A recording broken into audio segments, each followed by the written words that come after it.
आज के मोटिवेशनल विचार में हमने बोर्ड पर लिखा हुआ है कि जब रास्तों पर चलते चलते मंजिल का ख्याल ना आए तो आप समझ जाइए कि आप सही रास्ते पर हैं। अगर ख्वाहिश कुछ अलग करने की है तो दिल और दिमाग के बीच बगावत लाजमी है। तो इसी के साथ आप सभी का स्वागत है सफलता.com के इस मंच पर।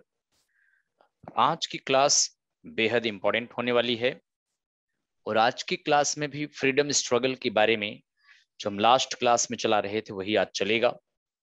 और फ्रीडम स्ट्रगल से तमाम क्वेश्चंस पुटअप किए जाते हैं।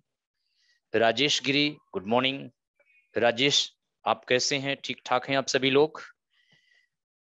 और राजेश के अलावा बाकी जो बच्चे हैं आप अपना बताएं, कैसे हाल चाल हैं? पढ़ाई ठीक ठाक चल रही है? पढ़ाई सही रास्ते पर चल रही है? तो इसीलिए ये हमने थोड़ा सा अपने विचार प्रस्तुत किए हैं। बाकी हमारे विचार तो नहीं है बच्चे, ये मोटिवेशनल विचार हैं। Sunny Deol, good morning. Manu, good morning. Happy Deepawali, छोटी दीपावली, बड़ी दीपावली, धनतेरस सबकी हैप्पी बच्चे। फ्लाइंग बाइक, सब बढ़िया। आप बताएं आप कैसे? बहुत बढ़िया बच्चों।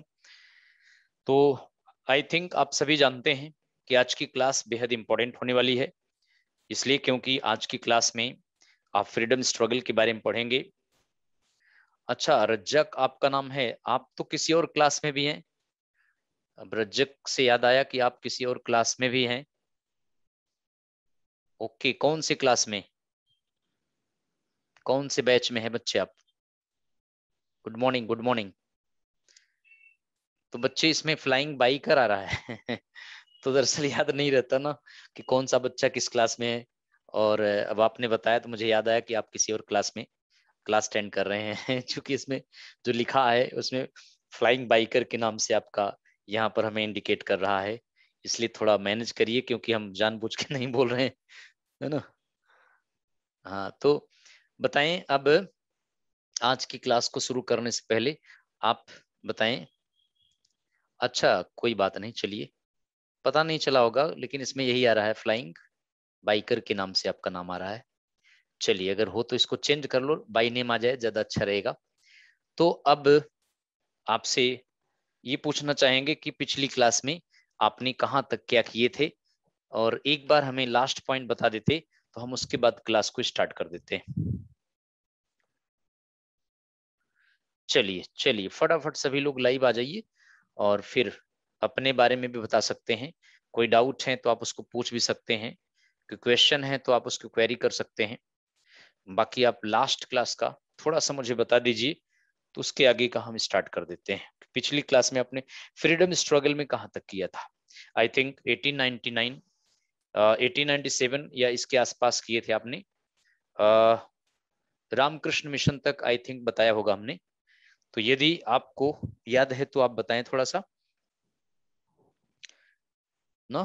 पिछली क्लास में 1896-97 में रामकृष्ण मिशन की स्थापना, रामकृष्ण मिशन की स्थापना स्वामी विवेकानंद ने किया था। और आपको बताएं कि 1897 में एक पॉलिटिकल मर्डर भी था। दामोदर हरि चापेकर और बालकृष्ण हरि चापेकर ने एक पॉलिटिकल मर्डर किया था 22 जून 1897 को, जिसमें डब्ल्यू सी रैंड को ही मार दिया था और उनके असिस्टेंट थे आयरस्ट। आयरस्ट को गोली मार दिया और डब्ल्यू सी रैंड को गोली मार दिया, क्योंकि डब्ल्यू सी रैंड पुणे में, डब्ल्यू सी रैंड पुणे का यह प्लेग कमिश्नर था, पब्लिक पर बड़ा अत्याचार किया था। तो बच्चे आई थिंक आप यहीं तक किए हैं या कुछ और आगे पीछे?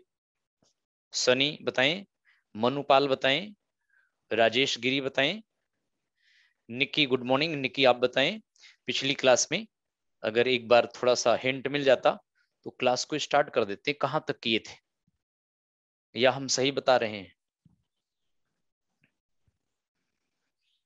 निक्की आप तो लास्ट क्लास में थी, आप बताएं। कि यहीं तक किया था या इसके आगे पीछे, कहीं और आगे, कहीं और पीछे?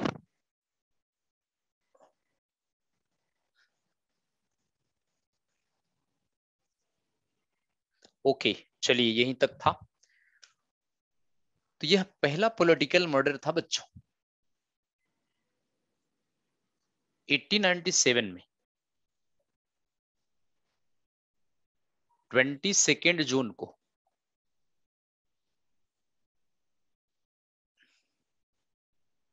बालकृष्ण और दामोदर, बालकृष्ण एंड दामोदर,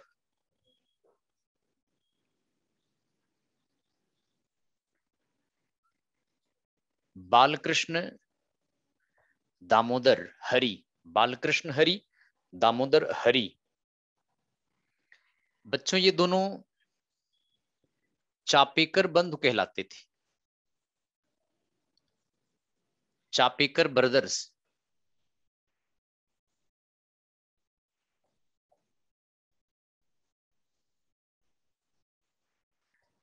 यह महाराष्ट्र में चित्पावन ब्राह्मण थे, बालकृष्ण दामोदर चित्पावन ब्राह्मण थे।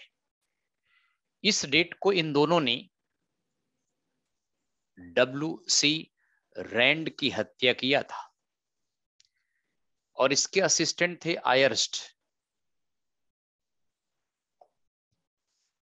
तो W.C. रैंड इन दोनों को मार दिया था।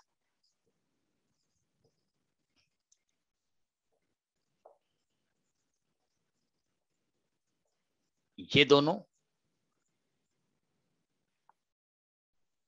इनकी हत्या हो गई। इन दोनों की हत्या किसने किया? तो बालकृष्ण हरि, दामोदर हरि, दोनों चापेकर बंधु थे, चित्पावन ब्राह्मण थे। और यह पुणे का प्लेग कमिश्नर था, प्लेग कमिश्नर था बच्चों ये। और इसका सहायक आयरस्ट था। पुणे में भयंकर प्लेग आया था 96-97 में। प्लेग कमिश्नर लोगों के घरों में घुसकर महिलाओं के साथ दुर्व्यवहार करते थे, इसलिए लोग बड़े परेशान थे। बाल गंगाधर तिलक ने इन दोनों को कहा कि इस तरह के वारदातें कर रहे हैं, महिलाओं के साथ दुर्व्यवहार कर रहे थे घरों में घुस करके प्लेग के नाम पर। तो ये दोनों इंस्पायर्ड हो गए बाल गंगाधर तिलक से, और इन दोनों ने W.C. रैंड और आयरस्ट, ये दोनों एक कार्यक्रम से 22 जून 1897 को पुणे से निकल रहे थे। और देन दामोदर ने W.C. रैंड पर गोली मारी। 3 दिन बाद इसका देहांत हो गया। और ये आयरस्ट को बालकृष्ण गोली मारी, तुरंत ऑन द स्पॉट खत्म हो गया। इन दोनों को पकड़ा गया, बाद में इनको फांसी हो गई थी। बच्चे याद रखिएगा, यह पहला पॉलिटिकल मर्डर था, फर्स्ट राजनीतिक हत्या पूछे तो यही था। दूसरी बात आपको बताएं कि बाल गंगाधर तिलक ने इस घटना को अपनी केसरी पत्रिका में बढ़ा चढ़ा के लिख दिया। केसरी पत्रिका मराठी में निकालते थे, इनकी बड़ी तारीफ कर दिया। और इसके बाद बाल गंगाधर तिलक के खिलाफ सेडिशियस के आरोप में, आक्रामक न्यूज फैलाने के आरोप में बाल गंगाधर तिलक को जेल में बुलाया गया। मैंने पहले कोर्ट में बुलाया, कोर्ट ने इनको 18 महीने की मांडले जेल की सजा दिया था। तो बाल गंगाधर तिलक फर्स्ट टाइम इसी समय 1897 में बीजी तिलक 18 महीने मांडले जेल गए थे। तो आपको बताएं बच्चे, मांडले जेल यह बर्मा में है। इस घटना को इन्होंने अपनी केसरी पत्रिका में प्रकाशित किया था। और केसरी पत्रिका मराठी में था। आक्रामक न्यूज फैलाने की वजह से इनको 18 महीने जेल भेजा गया था। ठीक है बच्चे। तो चलिए आगे चलते हैं और आपको बताते हैं कि लॉर्ड कर्जन जब आया, लॉर्ड कर्जन जनवरी 1899 में आया था और नवंबर 1905 तक रहा था। लॉर्ड कर्जन के समय में बांटो और राज करो की नीति को एडॉप्ट किया गया था। बच्चों आपको बताएं कि लॉर्ड कर्जन के समय में बांटो एवं राज्य करो, राजनीति करो। तो बाल गंगाधर तिलक ये तो जेल गए ही गए, लेकिन बाल गंगाधर तिलक क्रांतिकारी गतिविधियों को जेल से आने के बाद और भी अंजाम दिए थे। तो चलिए हम आपको बताते हैं कि लॉर्ड कर्जन के समय में क्या क्या घटना हुआ था। तो जैसा कि आप सभी जानते हैं, लॉर्ड कर्जन 1899 से 1905 तक था। इसके समय में 1903 में बच्चे दूसरा दिल्ली दरबार हुआ था।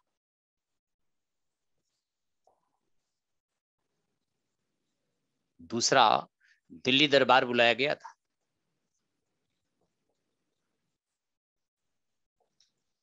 तो इसके शासनकाल में किंग एडवर्ड सेवेंथ के सम्मान में दिल्ली में दूसरा दरबार हुआ था, जिसने कर्जन ने करोड़ों रुपया बहा दिया था। तो सेकेंड दिल्ली दरबार यह कर्जन ने दिल्ली में बुलाया था। किंग आया नहीं था, किंग के सम्मान में करोड़ों रुपया बहा दिया था। किंग एडवर्ड सेवेंथ इंग्लैंड का किंग बना 1903 में, सम्मान में करोड़ों रुपया बहा दिया गया था। बच्चों आपको बताएं कि लॉर्ड कर्जन का सबसे हेटेड काम था 16 अक्टूबर 1905 को बंग भंग कर दिया इसने, यानी पार्टीशन ऑफ बंगाल।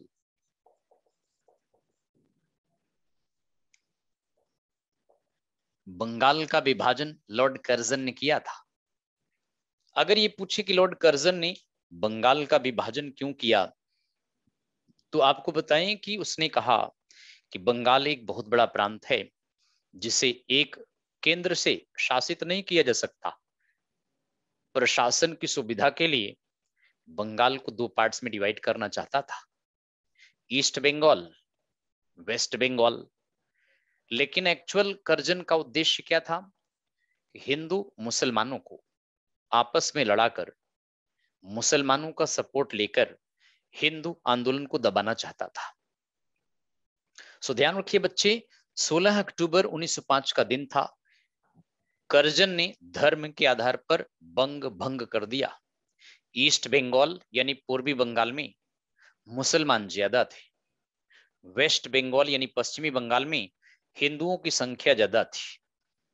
सोचा कि अगर मुसलमानों का सपोर्ट ले लिया जाए तो बंगाल में हिंदू आंदोलन को दबा दिया जाएगा। इसलिए इसने बंगाल को दो पार्ट्स में डिवाइड कर दिया, East Bengal and West Bengal. I think बच्चों आप समझ रहे हैं, बड़ा इंपॉर्टेंट पॉइंट है ये। तो अगर ये पूछे क्यों बांटा, क्या उद्देश्य था, तो धर्म के आधार पर या सांप्रदायिकता के आधार पर, यानी कम्युनल बेसिस पर, यानी धर्म के आधार पर बंगाल का विभाजन कर्जन ने 16 अक्टूबर के दिन किया था।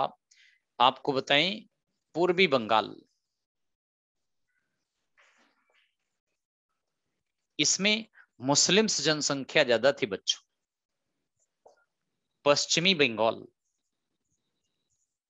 और इसमें आप जानते हैं हिंदुओं की जनसंख्या ज्यादा थी। आज भी ये पश्चिमी बंगाल इसमें इंडिया में है। दोनों के सीएम अलग अलग होते थे। बिल्कुल सही बात है, दो स्टेट हो गया ना ये। बिल्कुल मनु, पहले एक ही स्टेट था, लेकिन अब ये बांग्लादेश है। ये आज की डेट में बांग्लादेश आप जानते हैं, और ये इंडिया में है।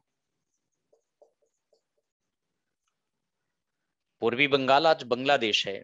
बच्चे पहले असम भी इसमें था, असम को अलग कर दिया, तीन स्टेट बना दिया एक टाइप से।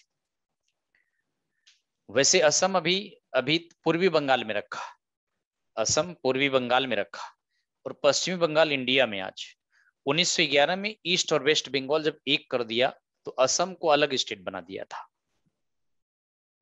ठीक है, बिल्कुल बच्चे, इसमें पूर्वी बंगाल में इसमें असम भी था। 1911 में असम को अलग स्टेट बना दिया था। 1911 में अलग स्टेट असम बना था। और ईस्ट बंगाल वेस्ट बंगाल 1911 में फिर इकट्ठा किया गया था, तो असम अलग कर दिया गया था। और बाद में जब भारत विभाजित हुआ 1947 में, तो पूर्वी बंगाल यह पाकिस्तान में चला गया, पश्चिमी बंगाल इंडिया में चला आया। 1935 में पश्चिमी बंगाल के अंडर में बिहार उड़ीसा भी था। 1935 में बिहार उड़ीसा अलग कर दिए गए थे। तो ये कहानी है। तो खैर अभी आप देखें, ईस्ट और वेस्ट बंगाल धर्म के आधार पर अलग कर दिया गया। लॉर्ड कर्जन ने क्यों किया? क्योंकि वह बंगाल में चल रहे आंदोलन से निपटना चाहता था। इसके लिए उसने ईस्ट बंगाल वेस्ट बंगाल दो बना दिया। और बच्चों, जिस दिन बंगाल का विभाजन हुआ उस दिन बंगाली सुबह सुबह उठे, गंगा स्नान करने गए, स्नान करने के बाद एक दूसरे का आलिंगन किया, एक दूसरे की कलाइयों में राखी बांधा। उस दिन को एकता दिवस के रूप में मनाया था। विभाजन वाले दिन को एकता दिवस, इंग्लिश में इसको कहते हैं सॉलिडेरिटी डे। जिस दिन विभाजन हुआ, एकता दिवस या विलाप दिवस यानी मॉर्निंग डे, या राखी दिवस के रूप में मनाया था, यानी राखी डे। सो जिस दिन बंगाल का विभाजन हुआ उस दिन को इस डे के रूप में ऑब्जर्व किया, और प्रतिदिन सुबह सुबह उठकर प्रभात फेरी लगाते थे, वंदे मातरम गीत गाते थे। इस विभाजन के खिलाफ एक आंदोलन भी चला था 1905-6 में, स्वदेशी एवं बहिष्कार आंदोलन। तो बच्चे, बंगाल का विभाजन करने के बाद लॉर्ड कर्जन के खिलाफ स्वदेशी बहिष्कार आंदोलन चला, और इस आंदोलन के इस विभाजन के खिलाफ चला आंदोलन के कारण कर्जन को वापस इंग्लैंड भेज दिया गया था। तो इस तरह से 1905-6 में स्वदेशी एवं बहिष्कार आंदोलन चला था। यह पहला राष्ट्रीय आंदोलन माना जाता है। 1905-6 में स्वदेशी एवं बहिष्कार आंदोलन चला था। इंग्लिश में स्वदेशी एंड बॉयकॉट मूवमेंट। तो स्वदेशी एंड बॉयकॉट मूवमेंट चला था बच्चों। अगर ये पूछा जाए कि इस आंदोलन को चलाया किसने, तो इस आंदोलन को सुरेंद्रनाथ बनर्जी ने चलाया था।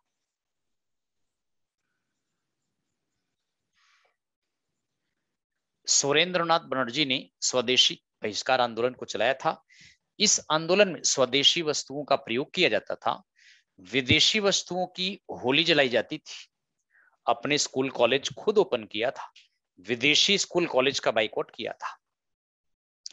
अपने झगड़े पंचायतों के द्वारा सॉल्व करते थे, विदेशी कोर्ट कचहरी का बहिष्कार करते थे। तो याद रखिएगा, स्वदेशी बहिष्कार आंदोलन को 1906 में भारतीय राष्ट्रीय कांग्रेस के कलकत्ता अधिवेशन में मान्यता दिया गया था। तभी यह भारत का प्रथम राष्ट्रीय आंदोलन बन गया था।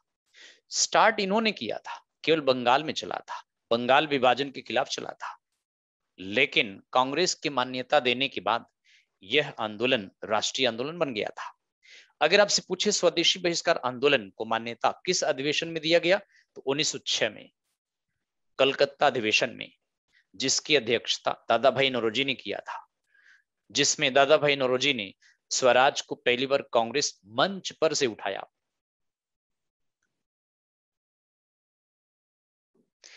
हाँ बिल्कुल है बच्चे, धर्मराज, हिंदी में भी है, इंग्लिश में भी है। दोनों मीडियम से है, मैंने दोनों दिया था, अपलोड किए होंगे, नहीं किए होंगे तो हम अपलोड करवा देंगे। बाकी वैसे प्रिंटिंग कर रहे हैं, आपको हैंड रिटन मिला है या प्रिंटिंग मिला है? एक बार बताइए, हैंड रिटन मिला है?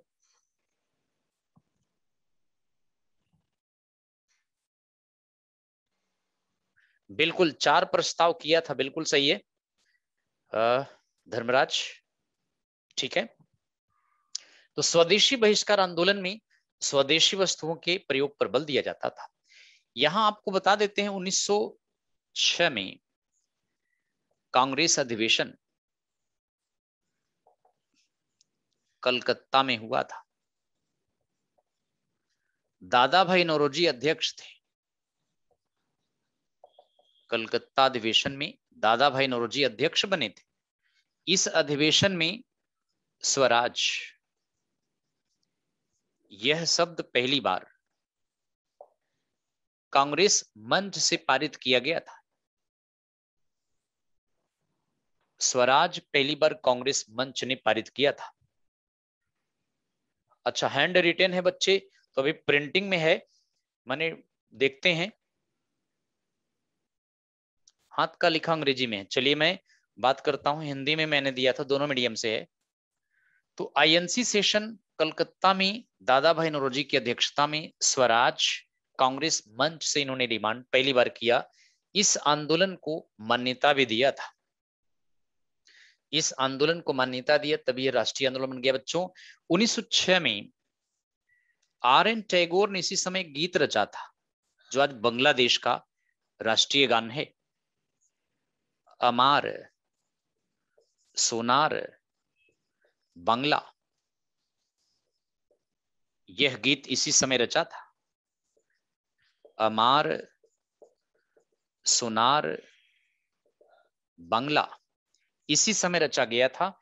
आज यह बांग्लादेश का नेशनल एंथम है, बांग्लादेश का नेशनल एंथम है बच्चों।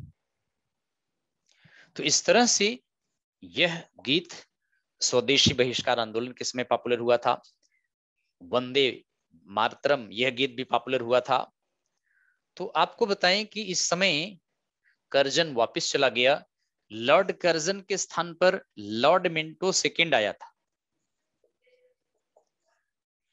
बच्चे 1905 नवंबर में आया और 1910 तक लॉर्ड मिंटो सेकंड ये वाइसराय बना। तो लॉर्ड मिंटो सेकंड आया, यह आंदोलन चल रहा था। लेकिन इसके समय में आप देखें, आपको बताएं कि एक अनुशीलन समिति का गठन किया गया था। अनुशीलन समिति एक गुप्त संस्था थी। 1902 में पी मित्र, अरबिंदो घोष, बरिंद्र कुमार घोष, इन्होंने कलकत्ता में अनुशीलन समिति का गठन 1902 में किया था। यह एक गुप्त संस्था थी, क्रांतिकारियों को हथियार सप्लाई करती थी।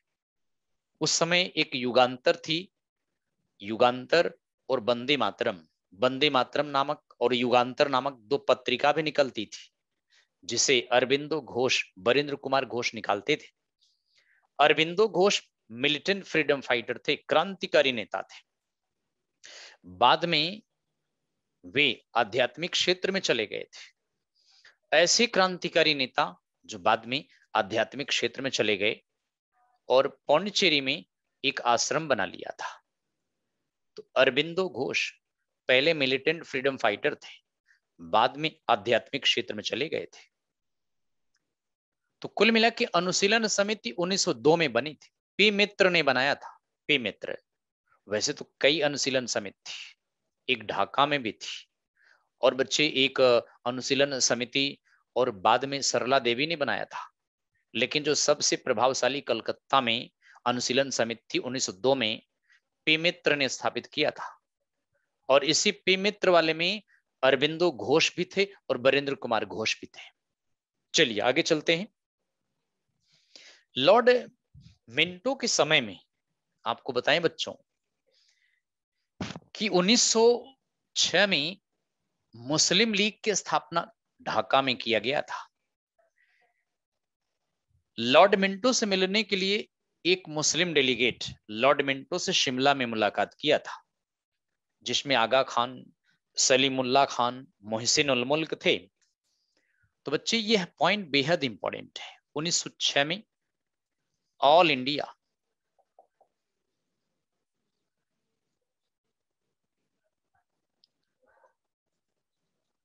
India Muslim league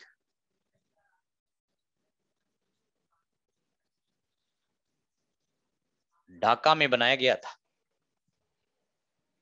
so all India Muslim league की स्थापना ढाका में किन्होंने किया था? तो बच्चे आगा खान, सलीमुल्लाह खान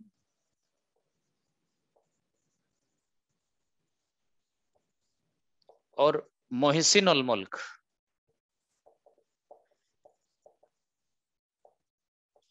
इन तीनों ने ऑल इंडिया मुस्लिम लीग की स्थापना ढाका में किया था। So this is very important point. ये पहले शिमला में ये पहले लॉर्ड मिंटो सेकंड से मिले। लॉर्ड मिंटो सेकंड ने इनको मंत्र दिया कि जाओ एक पार्टी बना लो और देन हम इस पार्टी को तमाम अधिकार देंगे। तो यह डेलीगेट पहले शिमला में मिंटो से मिला और फिर ढाका में एक सम्मेलन आयोजित किया। उस सम्मेलन में मुस्लिम लीग का गठन किया था। एक बात और आपको बताते हैं, सलीमुल्लाह खान यह ढाका के नवाब थे। यह ढाका के नवाब थे बच्चों। तो सलीमुल्लाह खान ये ढाका के नवाब थे और इनके नेतृत्व में ऑल इंडिया मुस्लिम लीग का गठन किया गया था। तो बाकी वैसे पहला अध्यक्ष आगा खान को बनाया गया था। मुस्लिम लीग का प्रथम अध्यक्ष आगा खान को बनाया, लेकिन जब पार्टी गठन किया गया उस समय अध्यक्षता इन्होंने किया था, ढाका के नवाब। So this is very important political party. Congress का तोड़ खोजने के लिए कांग्रेस का तोड़ खोजने के लिए मुसलमानों को अलग से पार्टी लॉर्ड मिंटो सेकेंड ने बनवा दिया था। So this is very important point. चलिए बच्चों आगे की तरफ चलते हैं और आपको बताते हैं 1907 में आप देखें आईएनसी अधिवेशन सूरत में हुआ। भारतीय राष्ट्रीय कांग्रेस का अधिवेशन सूरत में बुलाया गया। इसकी अध्यक्षता आईएनसी सेशन सूरत में हुआ था और इसकी अध्यक्षता रास बिहारी घोष ने किया था। तो बच्चे रास बिहारी घोष इन्होंने सूरत में कांग्रेस अधिवेशन की अध्यक्षता किया था। So this is another point, very important point. Surat में रास बिहारी घोष ने कांग्रेस की अध्यक्षता किया था। और बच्चों आपको बताएं, बिल्कुल मनु, बिल्कुल इस अधिवेशन में कांग्रेस दो पार्ट्स में डिवाइड हो गया था। एक को कहा गया नरम दल, दूसरे को कहा गया गरम दल। तो पहली बार लंबे समय के बाद कांग्रेस मॉडरेट और एक्सट्रीमिस्ट में डिवाइड हो गया था। आप सभी जानते हैं नरम दल के नेता रास बिहारी घोष, दादा भाई नरोजी,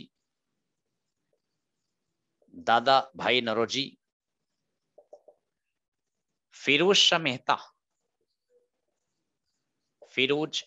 मेहता, बदरुद्दीन तैयब जी, गोपाल कृष्ण गोखले, यह सब नरम दल के नेता थे। लेकिन आप सभी जानते हैं गरम दल के प्रसिद्ध नेता लाल बाल पाल थे। लाल बाल एवं पाल। लाल से आप जानते हैं लाला लाजपत राय, बाल से आप जानते हैं बाल गंगाधर तिलक, पाल से आप जानते हैं बिपिन चंद्र पाल। जिसमें बच्चों आप जानते हैं बाल गंगाधर तिलक सबसे ज्यादा एक्सट्रीमिस्ट थे। बाल गंगाधर तिलक को असंतुष्टों का जनक कहा गया है। बाल गंगाधर तिलक को लीडर ऑफ अनरेस्ट कहा गया है। इसलिए कहा गया है क्योंकि सबसे गर्म मिजाज के नेता थे। तिलक कहते थे कि अगर आपके घर में चोर घुस जाए तो शोर मत मचाओ, घर का दरवाजा बंद कर घर में आग लगा दो। घर सहित चोर जल जाएगा, अर्थात इंडिया हमारा घर है, अंग्रेज रूपी चोर घुस गए हैं, शोर मत मचाओ नहीं तो बच जाएगा, जहां पाओ चुपके से उसको उड़ा दो। इस तरह वेलेंटिन शिरोल नामक एक हिस्टोरियन था। बाल गंगाधर तिलक को असंतुष्टों का नेता कहा है। सबसे एक्सट्रीमिस्ट नेता बाल गंगाधर तिलक थे। और बच्चों, बाल गंगाधर तिलक कांग्रेस अध्यक्ष बनने के लिए तरस गए, लेकिन इनको कांग्रेस का अध्यक्ष बनने नहीं दिया। एकमात्र ऐसे कांग्रेसी नेता थे, कांग्रेस अध्यक्ष बनने के लिए तरस गए थे, बनने नहीं दिया। कांग्रेस का सूरत में विभाजन किस कारण हुआ? अगर यह पूछा जाए कि विभाजन का रीजन क्या था, तो स्वराज को लेकर डिवाइड हुए थे। बच्चों, स्वराज, यह इसको लेकर नरम दल गरम दल अलग थलग पड़ गए थे। नरम दल चाहते थे स्वराज अंग्रेजों के अंडर में मिले, गरम दल चाहते थे कि अंग्रेज यहां से जाएं, हम स्वराज अपना शासन खुद चलाएंगे। यानी कह सकते हैं कि नरम दल के लिए स्वराज का मतलब स्वायत्तता, सेंटर में अंग्रेज रहे, राज्यों में कांग्रेस रहे। गरम दल चाहते थे कि सेंटर स्टेट, हर जगह हमारी सरकार हो, अंग्रेज यहां से जाएं। तो इस बात को लेकर ये दोनों दल बने थे। लेकिन अगर आपको एक बात और यहां बताएं, यही एक मतभेद नहीं था, कई और मतभेद थे। नरम दल वाले स्वराज को शांतिपूर्वक कॉन्स्टिट्यूशनल प्रोसीजर के द्वारा प्राप्त करना चाहते थे। शांतिपूर्वक संवैधानिक रास्ते पर चलकर नरम दल वाले स्वराज प्राप्त करना चाहते थे। गरम दल वाले हिंसा के द्वारा, तोड़फोड़ के द्वारा, मारकाट के द्वारा स्वराज चाहते थे। नरम दल वाले चाहते थे कि 1907 का सेशन सूरत में बुलाया जाए, बुलाया गया। नरम दल वाले चाहते थे कि अध्यक्षता रासबिहारी घोष करे, रासबिहारी घोष ने किया। गरम दल वाले चाहते थे कि 1907 का सेशन पुणे में बुलाया जाए, बाल गंगाधर तिलक को अध्यक्ष बनाया जाए, बनने नहीं दिया। यह भी एक मतभेद था। और बच्चे, 1907 में सूरत में अधिवेशन बुलाया गया। अधिवेशन जब चल रहा था तो यहाँ इनके भाषण सुनने के लिए हजारों की संख्या में लोग भी आए थे। किसी ने भीड़ में से एक जूता निकालकर मंच पर जोर से फेंका, फिरोज मेहता को लगी। नरम दल वालों ने सोचा कि ये जूते वाला कांड गरम दल वालों के नेताओं ने करवाया है, और मंच पर से नरम दल के नेता उठे और फिरोज मेहता के घर जाकर अपना मीटिंग किया। गरम दल वाले बाल गंगाधर तिलक के घर पुणे गए, वहां पर मीटिंग किया था। तभी से अलग थलग पड़ गए। लेकिन आप जानते हैं 1916 में ये जाके इकट्ठा हुए थे। नरम दल गरम दल 1916 में इकट्ठा हो गए थे।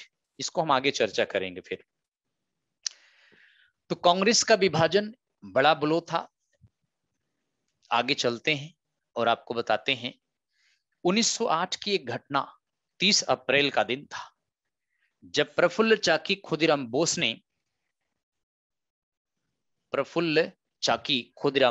ने डगलस किंग्सफोर्ड की बग्घी पर बम फेंककर मारने का प्रयास किया, लेकिन गलती से कैनेडी के बग्घी पर बम फेंक दिया, जिसमें कैनेडी की वाइफ और उसकी बहन मारी गई।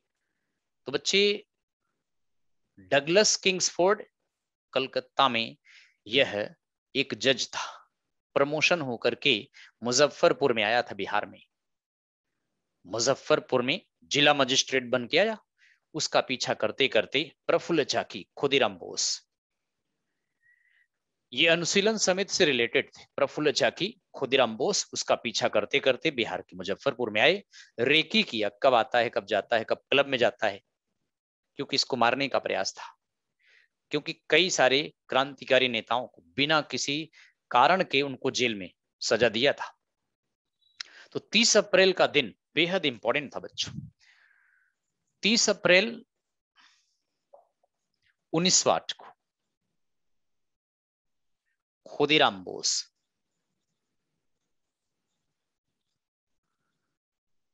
एंड प्रफुल्ल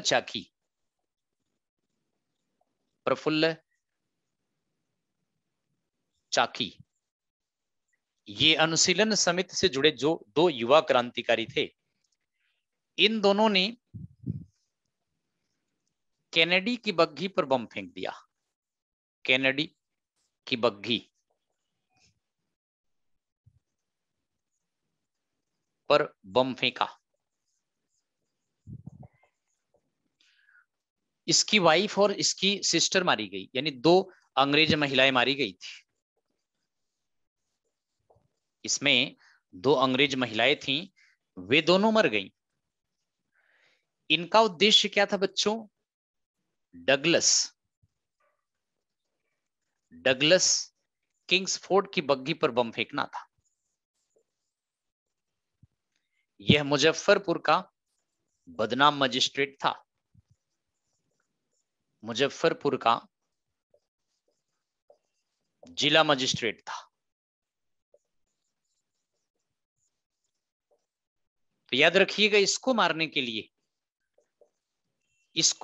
लिए प्लानिंग किया था। इसकी बग्घी पर बम फेंकना था, लेकिन इत्तेफाक से जिस समय इसकी बग्घी आनी थी उस समय इसकी बग्घी नहीं आई, बल्कि इसके स्थान पर कैनेडी की बग्घी आई। वहां से इसकी बग्घी पर बम फेंक दिया।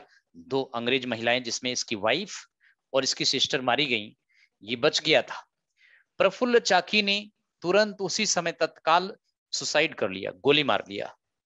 खुदीराम बोस बच गए, बाद में पकड़े गए और इनको फांसी हो गई थी।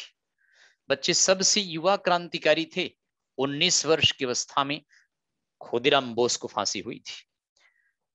भगत सिंह 23 साल में फांसी पर लटके थे, लेकिन खुदीराम 19 वर्ष की अवस्था में इस केस में फांसी पर लटक गया था। इस घटना को, यानी इसकी हत्या के प्रयास में, केसरी पत्रिका में बाल गंगाधर तिलक ने एक बार फिर सेडिशियस न्यूज छाप दिया, आक्रामक न्यूज छाप दिया। इसलिए बच्चों, बाल गंगाधर तिलक को 1908 में केसरी पत्रिका में आक्रामक न्यूज छापने की वजह से बीजी तिलक को बच्चों 6 साल मांडले जेल की सजा हुई थी।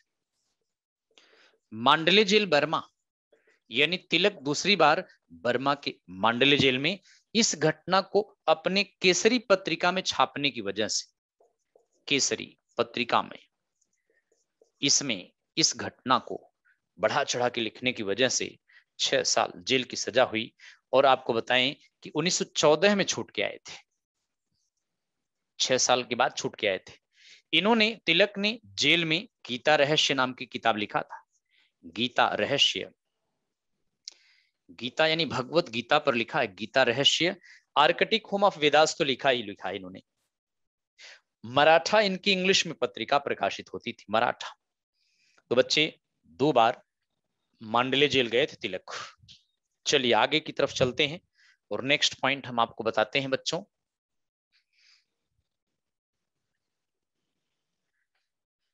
तो आई थिंक आप लोग बड़े मजे से पढ़ रहे हैं, इसका मतलब आपको समझ में अच्छी तरह से आ रहा है। आगे चलते हैं बच्चों अगले पॉइंट की तरफ। 1 जुलाई 1909 की बात है। इस समय एटीएम जैक्सन की हत्या, यह नासिक का मजिस्ट्रेट था। आप जानते हैं नासिक महाराष्ट्र में है। महाराष्ट्र में नासिक का मजिस्ट्रेट था, जिला मजिस्ट्रेट था। इसने भी क्रांतिकारियों को बिना किसी जुर्म के तमाम जेल की सजा सुनाई थी। अब देखिए, एटीएम जैक्सन को मारने की जिम्मेदारी अभिनव भारत के सदस्यों ने लिया था। अभिनव भारत की स्थापना वीडी सावरकर ने किया था। वीडी सावरकर 1904 में मित्र मेला और मित्र मंडली नाम की संस्था बनाई थी। यही मित्र मेला या मित्र मंडली नाम की संस्था बाद में अभिनव भारत कहलाई। जैसे कलकत्ता में 1902 में अनुशीलन समिति की स्थापना पिमित्र ने किया था, क्रांतिकारी गतिविधियों को अंजाम देते थे ना, ऐसे महाराष्ट्र पुणे में अभिनव भारत की स्थापना मित्र मेला, मित्र मंडली को अभिनव भारत कहा गया। बाद में अभिनव भारत की स्थापना वीडी सावरकर ने किया था। यह महाराष्ट्र में पुणे में क्रांतिकारी संगठन था। इसको मारने की जिम्मेदारी अभिनव भारत के एक क्रांतिकारी नेता, उनका नाम था अनंत लक्ष्मण करकरे ने उठाया। अनंत लक्ष्मण करकरे ने एटीएम जैक्सन की हत्या नासिक से एक समारोह से बाहर आते वक्त इसको गोलियों से भून दिया था। तो नाम था जिसने मारा था इनको, अनंत, लक्ष्मण अनंत करकरे ने। लक्ष्मण अनंत करकरे। बच्चे लक्ष्मण अनंत करकरे ने, यह अभिनव भारत से जुड़े थे, अभिनव भारत संस्था से जुड़े थे।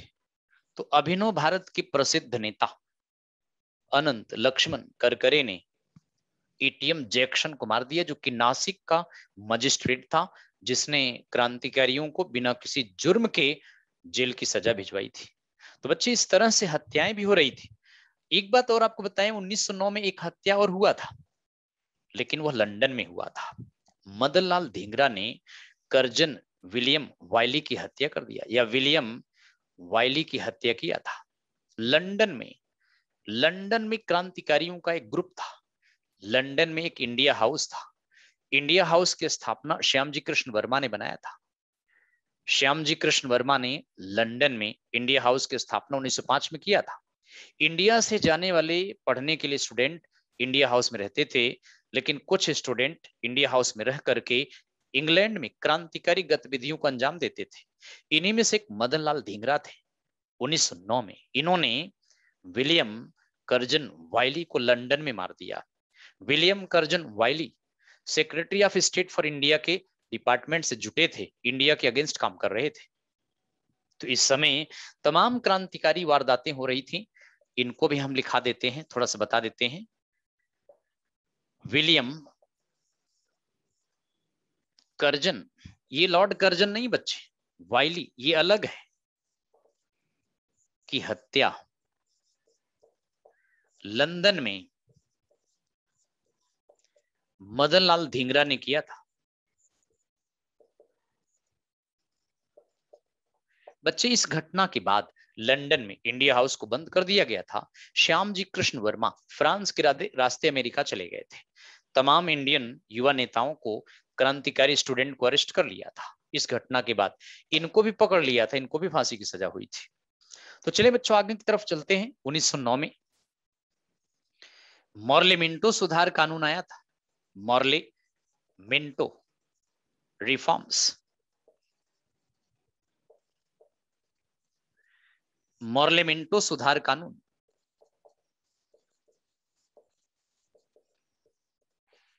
सो this is also very important. यह सुधार कानून 1909 में आया। ये भारत सचिव था, यह भारत सचिव था, यानी secretary of state for India. और मिंटो को आप तो जानते हैं, ये वाइसरॉय था, यह वाइसरॉय था। इन दोनों के नाम पे ये कानून बना था। इसको बच्चे इसको गवर्नमेंट ऑफ इंडिया एक्ट 1909 भी कहते हैं। इसे एक नाम और दिया गया इस कानून को, भारत सरकार अधिनियम 1909। भारत सरकार अधिनियम या गवर्नमेंट ऑफ इंडिया एक्ट 1909। 1909 का भारतीय परिषद कानून भी कहते हैं। अब इसकी खास बात अगर आपसे पूछें, मुख्य विशेषता क्या थी इसकी, तो बच्चों सेपरेट इलेक्टोरेट फॉर मुस्लिम्स, मुसलमानों को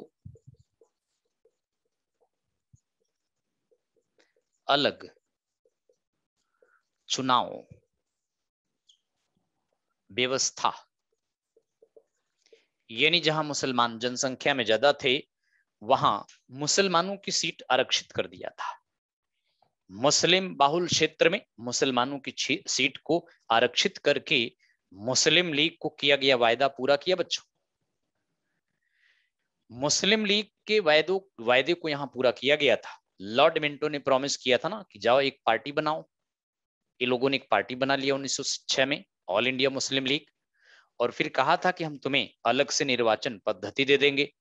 मॉर्ले मिंटो सुधार कानून के द्वारा अलग से निर्वाचन पद्धति की व्यवस्था किया गया। मुसलमानों की सीटें रिजर्व कर दिया गया, और यह सीटें रिजर्व करके मुस्लिम लीग को दे दिया गया। तो इस तरह से मॉर्ले मिंटो के द्वारा ब्रिटिश गवर्नमेंट आधिकारिक तौर पर इंडिया में सांप्रदायिकता फैलाने की कोशिश कर रही थी। कोशिश क्या कर दिया बच्चों, यानी पाकिस्तान बनाने के बीच तो अगर देखे तो यहीं से पड़ गया था। मुसलमानों की सीट रिजर्व करने के बाद पाकिस्तान अलग देश बनाने का नींव तो यहीं से पड़ गया। इसके बाद अगर आप देखें तो लॉर्ड हार्डिंग आया था, नेक्स्ट वाइसरॉय था लॉर्ड हार्डिंग सेकेंड। 1910 से लेकर 1916 तक ये वाइसरॉय रहा। तो बच्चे लॉर्ड हार्डिंग सेकेंड के समय में यदि आप देखें तो बेहद इंपॉर्टेंट पॉइंट हम आपको बताने वाले हैं और आई थिंक आप सभी लोग समझ पा रहे हैं। तो बताइए, मनुपाल, सनी देवल, हरिओम, निक्की, बच्चों समझ में आ रहा है? So these are very important points which I am telling you. सारे के सारे पॉइंट्स बेहद इंपॉर्टेंट है और क्वेश्चन बनने वाले सारे पॉइंट्स है बच्चों, ठीक है? तो चलिए हम आपको आगे ले चलते हैं। लॉर्ड हार्डिंग के समय में अगर आप देखें तो 12 दिसंबर 1911 को तीसरा दिल्ली दरबार,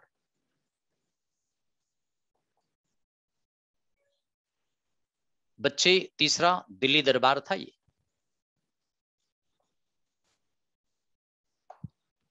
इस दरबार में आपको बता दें कि फर्स्ट टाइम इस दरबार में, यहां याद रखिएगा ओके बच्चों, इस दरबार में किंग जॉर्ज पंचम, किंग जॉर्ज फिफ्थ भारत आया था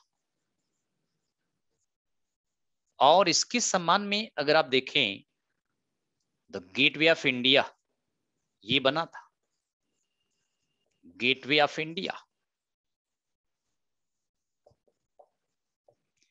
बॉम्बे में इसके सम्मान में बना था। जिस जगह किंग का बॉम्बे में जहाज उतरा उसी जगह गेटवे ऑफ इंडिया बना था। सो बच्चों ध्यान रखिएगा, जॉर्ज पंचम और इसकी वाइफ क्वीन मैरी वो भी साथ में आई थी। सम्मान में भव्य दरबार लॉर्ड हार्डिंग सेकेंड ने बुलाया, करोड़ों रुपया इसके सम्मान में बर्बाद कर दिया गया था। द गेटवे ऑफ इंडिया का फाउंडेशन स्टोन इसी समय रखा गया था, जो भारत का प्रवेश द्वार कहलाता है। इंडिया गेट तो दिल्ली में है, ये war memorial India Gate, India Gate war memorial है बच्चों।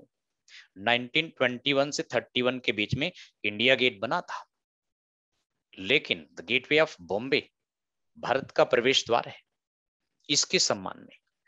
यहां एक खास बात आपको बताते हैं कि 12 दिसंबर वाले दिन को भारत की राजधानी, कैपिटल ऑफ इंडिया, भारत की राजधानी कलकत्ता से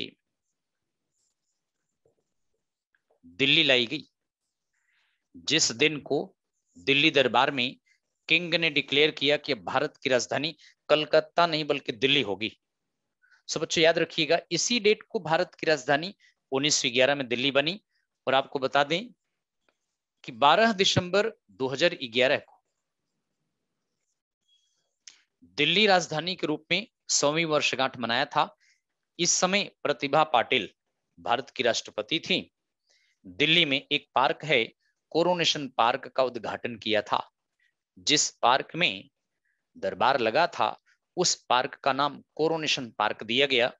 12 दिसंबर 1911 को कोरोनेशन पार्क का उद्घाटन प्रतिभा पाटिल ने किया था। 12 दिसंबर 2011 को दिल्ली 100 साल हो गई थी बच्चे। सो this is very important point. राजधानी चेंज करके लाने की घोषणा किया था बच्चे, और किंग ने ईस्ट और वेस्ट बंगाल को इकट्ठा कर दिया। ईस्ट बंगाल और बच्चों वेस्ट बंगाल जो 1905 में अलग हुआ था, इसको पुनः एक कर दिया।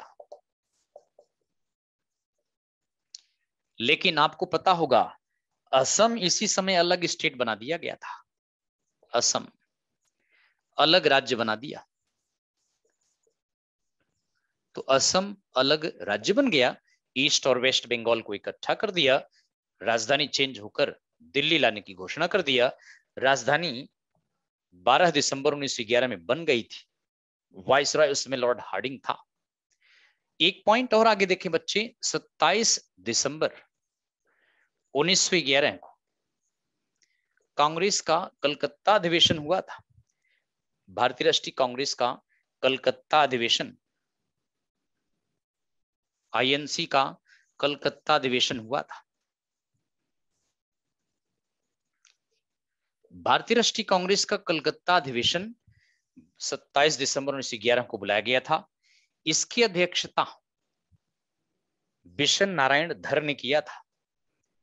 ये अध्यक्ष थे बच्चों बिशन नारायण धर, ये इस समय अध्यक्ष थे।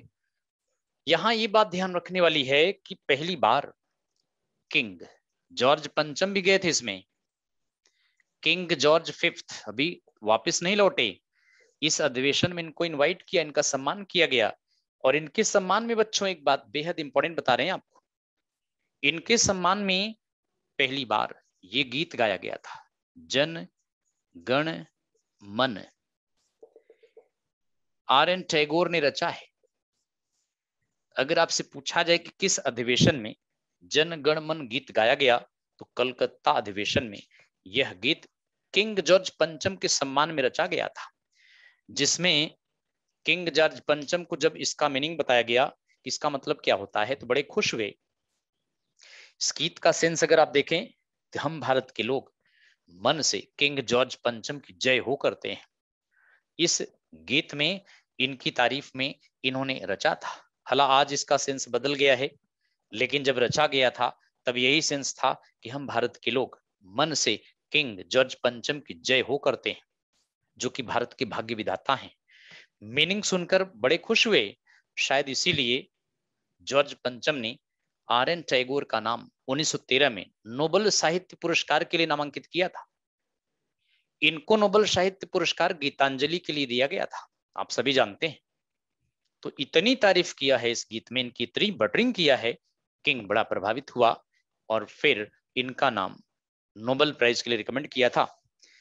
एक बात और आपको बताते हैं बच्चे, यह गीत पहली बार तत्वबोधिनी पत्रिका में, तत्वबोधिनी पत्रिका में, इस पत्रिका में भारत विधाता के शीर्षक से प्रकाशित हुआ था। यह गीत पहली बार तत्वबोधिनी पत्रिका में भारत विधाता के शीर्षक से प्रकाशित हुआ था। यह पत्रिका देवेंद्रनाथ टैगोर निकालते थे।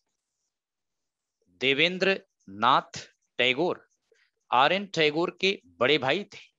यह पत्रिका ये निकालते थे। तत्वबोधिनी पत्रिका में जन गण मन गीत को भारत विधाता के शीर्षक से पहली बार प्रकाशित किया गया था। So this is very important point. तो लॉर्ड हार्डिंग सेकेंड राजधानी चेंज किया। और आपको बताएं बच्चों, राजधानी चेंज किए जाने की खुशी में लॉर्ड हार्डिंग सेकेंड दिल्ली में एक जुलूस निकाला। 1912 में राजधानी चेंज किए जाने की खुशी में लॉर्ड हार्डिंग सेकेंड ने जुलूस निकाला था। हाथी पर बैठकर उस जुलूस में चांदनी चौक से ये निकल रहा था। इस पर बम फेंका गया 1912 में।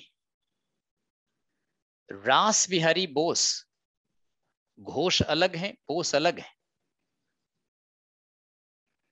और बीके दत्त, बटुकेश्वर दत्त, बच्चों रास बिहारी घोष, बीके दत्त, इन्होंने लॉर्ड हार्डिंग सेकेंड पर बम फेंका था। लॉर्ड हार्डिंग सेकेंड पर दिल्ली की चांदनी चौक में,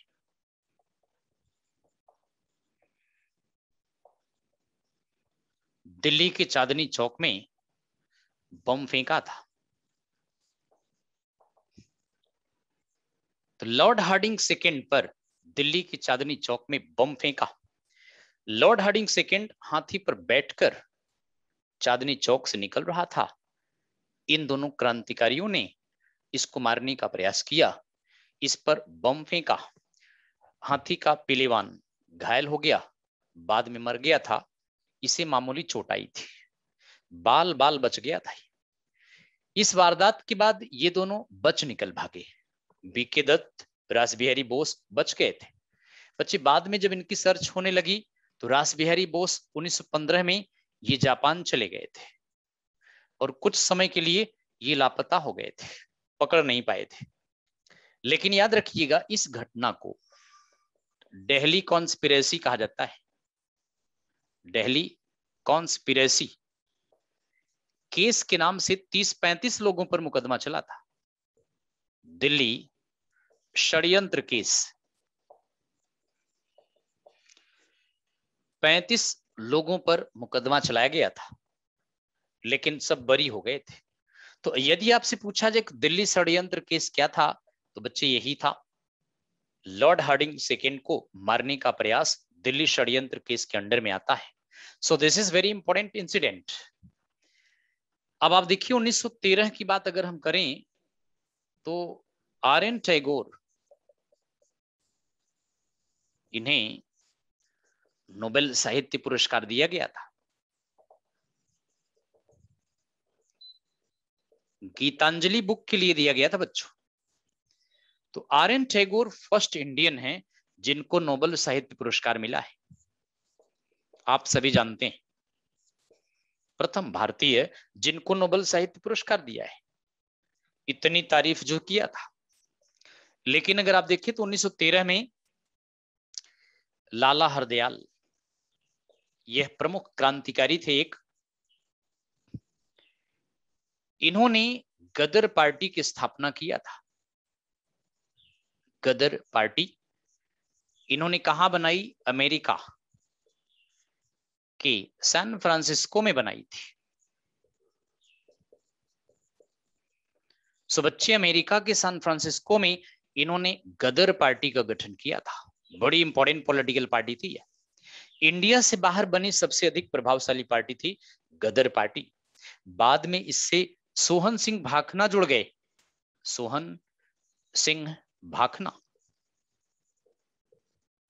और श्यामजी कृष्ण वर्मा। श्यामजी कृष्ण वर्मा इंडिया हाउस वाले जो लंदन में थे, श्यामजी कृष्ण वर्मा, ये क्रांतिकारी इस गदर पार्टी से अमेरिका में जुड़ गए। बच्चों याद रखिएगा, गदर पार्टी का उद्देश्य पूछा जाए तो भारत से बाहर रह रहे भारतीयों में क्रांति की भावना फैलाना, इंडिया से बाहर रह रहे इंडियन में क्रांति की भावना फैलाना। ये लोग गदर नाम का पत्रिका भी निकालते थे, गदर पत्रिका भी प्रकाशित करते थे। तो इस तरह से बच्चों इंडिया से बाहर बनी सबसे अधिक प्रभावशाली पार्टी थी कौन सी पार्टी? यही पार्टी गदर पार्टी। मकसद यही था कि भारत को फ्री कराना। भारत के बाहर रह रहे क्रांतिकारियों में, भारत के बाहर रह रहे क्रांतिकारियों में भारत के प्रति सिंपैथी पैदा करना और अमेरिका कनाडा की गवर्नमेंट पर दबाव बनाना। तो बच्चे आपको बताएं 1914 से 1918 के बीच में प्रथम विश्व युद्ध लड़ा गया था। 14 से 18 के बीच में प्रथम विश्व युद्ध लड़ा गया था। और आप जानते हैं इस समय गांधी 9 जनवरी 1915 में भारत लौट आए थे। यहां पर एक तरफ ट्रिपल अलायंस, यानी इसको आप त्रिगुट कह सकते हैं, जिसमें जर्मनी, इटली, ऑस्ट्रिया हंगरी थे। बच्चों ऑस्ट्रिया हंगरी एक ही देश था इस समय, अलग अलग देश नहीं था। अच्छा, बाद में इटली इससे बाहर चला गया था, बाहर हो गया क्योंकि लगा कि अब ये लोग हार जाएंगे। इटली बाहर हो गया, इनके साथ तुर्की आ गया था, इनमें तुर्की शामिल हो गया था। दूसरा कहलाया बच्चों ट्रिपल एंटेंट। ट्रिपल एंटेंट, इसको त्रिदेशीय समझौता कहते हैं, त्रिदेशीय समझौता। और आपको बताएं इसमें ब्रिटेन, फ्रांस, रशिया था। बच्चों रशिया 1917 में यह भी बाहर चला गया था, ये बाहर हो गया था। इनके साथ अमेरिका जुड़ गया था। तो एक तरफ ट्रिपल अलायंस, इस अलायंस का गठन 1882 में हुआ था, और दूसरी तरफ ट्रिपल एंटेंट, इसका गठन 1907 में हुआ था। तो यह दो गुट थे, ये वाला गुट हार गया था, यह गुट जीत गया था। आपको बताएं कि फर्स्ट वर्ल्ड वॉर में कई कारण थे, ये हम आपको नेक्स्ट क्लास में बच्चों बताएंगे। आज की क्लास यहीं पर हम खत्म करते हैं। आई थिंक आपको समझ में आया होगा। नेक्स्ट क्लास में जब मिलेंगे तो फर्स्ट वर्ल्ड वॉर के कारण आपको बताएंगे, और फिर इसके आगे फ्रीडम स्ट्रगल को ले चलेंगे। ठीक है बच्चों, आई थिंक आपको आनंद आया होगा, समझ में आया होगा, बेहतरीन तरीके से आप लोग समझ रहे हैं, और आई थिंक आप लोग कुछ अच्छा करेंगे, क्योंकि आप लोग जिस हिसाब से पढ़ रहे हैं आई थिंक आप लोगों का अच्छा होना चाहिए। भगवान भी उसी का भला करता है जो स्वयं का भला करता है। God helps those who helps themselves. ठीक है बच्चों, कोई डाउट है पूछ सकते हैं, अन्यथा नेक्स्ट क्लास में जब क्लास स्टार्ट करेंगे तो आप अवश्य डाउट पूछें, और फिर हम क्लास को आगे ले चलेंगे। ठीक है, तो इसी के साथ हम क्लास को वाइंड अप करते हैं, और नेक्स्ट क्लास में आपसे मुलाकात करेंगे बच्चे। ओके बच्चों, थैंक यू, बाय।